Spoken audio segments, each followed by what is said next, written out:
Jason Alea back here again, and this is a review that has been long overdue since I started my new movie review channel. And when I started the Jaws reviews, I'm finally going to be able to talk about Jaws the Revenge, one of the worst films ever made. And it took me so long to do this because there were like so many other movies and so many other movie celebration stuff that I wanted to get a review out for, like the Oscars. I wanted to review all those movies, and then I wanted to review all the new releases, including the John Wick movies and everything like that. All that kind of distracted me from Jaws. Plus, I was kind of dreading doing this review because, quite honestly, I hate this movie. I hate this movie with a burning passion. This is one of the worst movies ever made. One of the worst movies that I've ever seen. But let's try to get through it. The movie tells the story of Ellen Brody, the wife of Roy Scheider's Chief Brody from the first two movies, who died because of the fear of the shark. Or a heart attack, basically. But it's implied that because of his fear of the shark that caused a heart attack. I don't get it. I literally don't get it. 2 movies, he killed 2 giant sharks that are out killing people. Why would he be scared of sharks at this point if he's able to kill them? 2 of them at least. 2 giant great whites. This is just one of the many problems with this film that basically disrespects the first 2 movies. And I even consider the second movie to be at least okay, because it at least respects the first movie enough and actually feels like a proper continuation. Jaws 3 and 4, however, feel like bastardizations. Okay, that's one tangent out of the way. The real plot starts when Chief Brody's son, Sean, I believe is his name, who's a policeman, which is actually kind of a cool character development, taking the reins of his father. I would give the movie that. I like that idea. The unfortunate side of it is they killed him, and he has little bearing in the plot aside from being like the motivation to bring Ellen back to the fold and start the whole movie off. But other than that, he's just a tool for the characters to grieve for. Which makes this film at times really depressing to watch. Now, I understand for like final chapters in like a series like The Hunger Games or The Avengers, you want the last movie to have a sense of dourness, like the characters are in a desperate situation. But Jaws is not like The Hunger Games or The Avengers. Jaws is just simple movies of sharks attacking people, then the sharks get killed. There's really no overarching plot within these movies. It's just a shark comes in, attacks, they kill it. Another shark comes in, attacks, they kill it. There's literally no storyline here. It's just like secluded events. But for some reason, this movie feels like it thinks it's the final chapter in this overarching saga. And it just makes me laugh. It makes me laugh so much. It is really stupid. So, because of that, I can't take the scenes where all the characters are grieving over Sean that seriously. Because the situation in which they're in and how it's portrayed just is so dumb. It is really dumb. And it doesn't help the fact that the actors, for the most part, are just phoning it in. I mean, Lauren Gary is the only one that's trying, but the script is so bad. She can't say the lines of dialogue that's given to her. The actor who plays Mike Brody, the fourth actor who plays Mike, he is Jake? Jake, that's a joke. Yeah, he's in the movie. He did his job. His wife is alright. Judith Barcy is also here as their daughter. And, yeah, I know, it's sad what happened to her. You could look up the full story. It's sad, but she does her job here and serves as, like, the child character in these movies. And then after everyone is done grieving over Sean, they head over to the Bahamas because Mike thinks that will help clear her mind. Great idea, boy! Bring your mother, whose life has been full of constant shark attacks, instead of bringing her closer into the middle of the country where there's like no sharks around. Like take her in the middle of Texas at least. I don't know. No, take her to more water, the Bahamas. 'Cause what could go wrong? Am I right?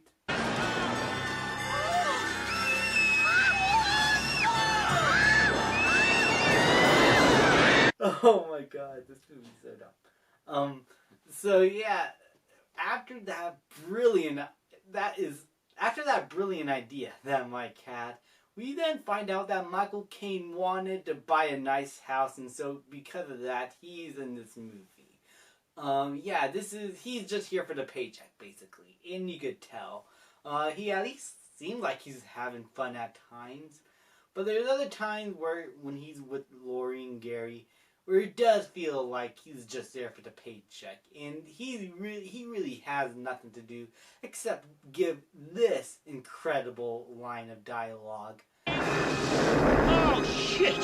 Overall, Michael Caine is you could kind of cut him out and tweak a few things with his relationship with Lori and Gary, and the plot will be...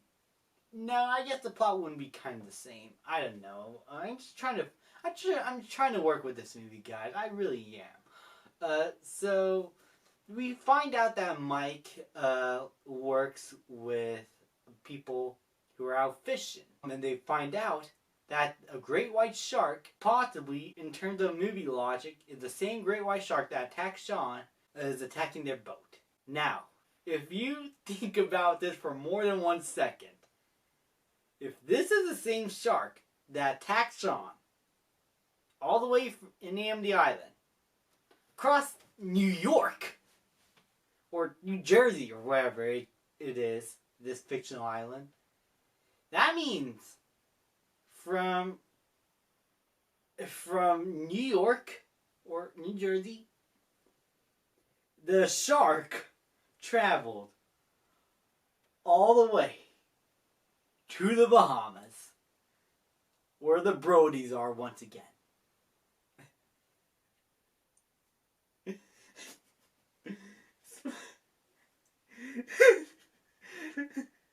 Oh my god, this movie's so stupid. Oh gosh. Oh my god. That's absolutely dumb. Like, is this shark like was to the other sharks? Is this like the final shark boss of this entire... Was this shark in charge of all these other sharks that attacked the Brodies, and it wants vengeance? I mean, if the movie's called Jaws of Revenge and the tagline says it's personal, it would make sense. It's stupid, but it will make sense. My god. I should have reviewed this on April Fool's. This could have been a good April Fool's joke to pull on you guys. But yeah, that a little thing aside. The shark starts attacking him, and Mike, in all of his genius wisdom, thinks he wants to study the shark. Now granted, He's at this point thinks that this is just a normal great white in the Bahamas, and that's it. Because at this point, the shark is just attacking and biting the boat, and they're just like unfazed. Sure, it's weird, but it seems like they are trying to treat it like it's an animal. And honestly, that's kind of the most realistic thing, is seeing these people who are kind of into fish really want to study this great white and why it's here in the Bahamas. I mean, that's kind of a neat concept, to see certain types of fish that aren't supposed to be in certain habitats, but they are. That sounds like a cool idea. Again, I'm trying to give this movie credit, guys. I don't want to be all hateful, because any kind of movie, no matter how bad it is, at least have some positives and at least have some ideas. This movie has ideas.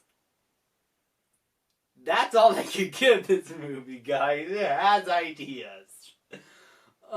So during this, Lauren Gary and the pilot, played by who was it? Michael Caine. Yeah, Michael Caine. Lauren Gary and Michael Caine are still dating, going around, dancing, walking in sandy beaches, starting to form a relationship. And the movie at this point starts being dull, and you just want to go back to Mike Brody and him studying the shark. It does lead to a very weirdly filmed chase scene in which the shark attacks Mike's submarine, and Mike escapes, finds a boat, and trying to hide from the shark that's swimming inside the boat. This scene is honestly kind of hilarious because of the way it films the shark. I mean, the animatronic here is probably the most impressive and feels the most real. I mean, this is probably the worst animatronic shark out of all the Jaws movies. I mean, probably second to worst with the animatronic from Jaws 3, because at that point the shark was like a puppet in that movie. But here, sometimes you can see the hydraulics of this shark. And once you see those hydraulics, you do not buy that this shark is real at all. You don't buy that any of these characters are dead or are being attacked. The movie just loses me instantly. So Mike obviously survives. Then the shark decides to attack a banana boat with Judith Barcy and this other girl that decides to attack instead. Why is she involved in this revenge? This shark is after the Brodies. That's the plot of the movie. So why is she after other sharks? Is he like trying to lure the Brodies into the oceans? Is that his plan? It will make more sense if he eats the. No. Maybe this is probably the point where the writers thought, okay, maybe we're going a little bit too far. Let's just have this shark just attack another random person that nobody knows or cares for, and make it at least seem more animalistic. But honestly, nothing at this point can save this movie. So this terribly animatronic shark kills this woman. Lauren Gary goes out into the ocean to try and kill the shark with no weapons at all other than her boat. I think she's just trying to sacrifice herself, which is also really stupid to hear in a shark in a Jaws movie. Oh my goodness, how have we come this far, guys? How have we come this far? Then Mike, his best friend, and Michael Caine come to the rescue, and Michael Caine again delivers this line. Oh shit! He survives, but the best part, which a lot of reviewers point out, is that once he comes out of the water, somehow his clothes are completely dry. Logic thrown out the window. You're literally in, at least, I think they're probably in a tank, or in the middle of the ocean at least. Just throw some water, it's that easy. The sun can dry up the water that fast. I mean, you're literally in the middle of the ocean. What could you do? Oh my god. why am I trying to work with this movie? I give up. So they decided to come up with some bullshit device to try and kill the shark, which involves their light, which causes some noise, and it's a movie device that they made up to try and kill the shark. The tank in the mouth is much more realistic than this. So they were able to put the light in the animatronic shark. Oh, by the way, Chris Duckman pointed out in his review that this shark spends the majority of the time above water instead of under it. Man, the way the shark jumps over water is absolutely hilarious. This movie was made by Universal Studios. And the shark kills the best friend character. We'll get to that later. Trust me, we'll get to that later. And so Mike Brody was able to try and flash the shark.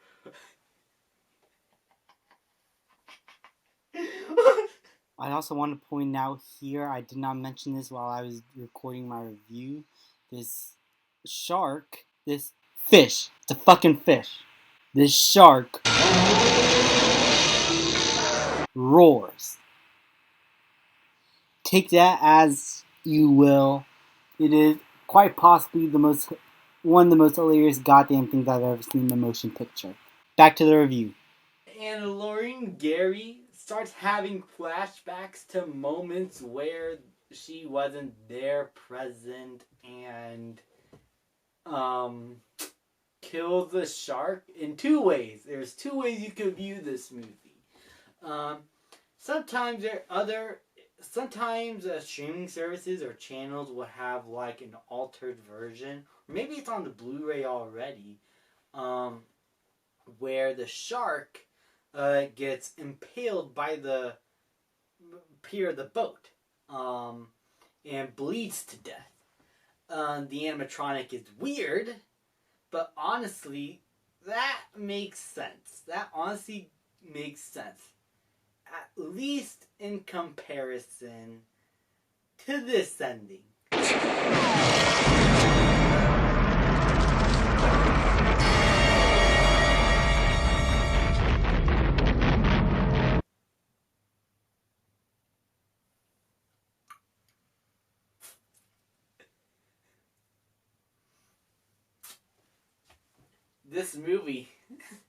This movie is high. The boat just pokes it. And somehow it blows up. Did it poke like the light? Was it the light an explosive? Was it, my God. Also, in this version, not only do they steal a shop in the first movie, but the black guy survives. At least it broke the rule of horror movies back in the days where the black guy always dies in these movies. But how he survived a shark attack and all that bleeding, were they trying to make the shark realistic again, where sharks don't like eat people? I mean, the sharks in Jaws all eat people. And then they somehow made it back to land and the movie ends. All I can say is that this movie has ideas. It doesn't make the movie any better because those ideas are trash. Not only does it disrespect the first movie in many ways in the way it portrays its characters and including past characters in said movie, but it also has probably the dumbest plot out of any of the Jaws movies, has some of the worst special effects, and I would still say that at least the effects here are much better than Jaws 3. Because the Jaws 3 tried to test out CGI and other kinds of special effects for 3D shots, and it just looked stupid and weird and so much more fake than anything here. But still, that's only by a margin. The effects here are still absolutely god-awful. The characters and acting are absolutely garbage. It has pacing. The music is there. There's nothing that I really did like. There really isn't. I only ever watch this movie from time to time just to get a good laugh. Because this movie is basically the perfect example of a guilty pleasure. I mean, you know that everything is wrong with the movie, but you are still entertained and you're still fascinated by how bad it is. And that is me with Jaws of Revenge. And I know that some people find like Jaws 3D a guilty pleasure, and I can understand why, but for me, Jaws the Revenge, despite having probably the most boring moments, has the most outlandish plot and most ridiculous ending out of any of the films. That makes up for all those bland moments, and it becomes something euphoric. It becomes something transcendent. It becomes quite possibly one of the worst movies I've ever seen in my life, and I'm going to give Jaws of Revenge a F. Oh my god, guys. We finally made it through the Jaws films. We have finally done it. I'm going to stick to the first two movies and the book. I'll catch you guys later, and have a good night, okay, guys? Yeah, I'm going to go wash my eyes with bleach.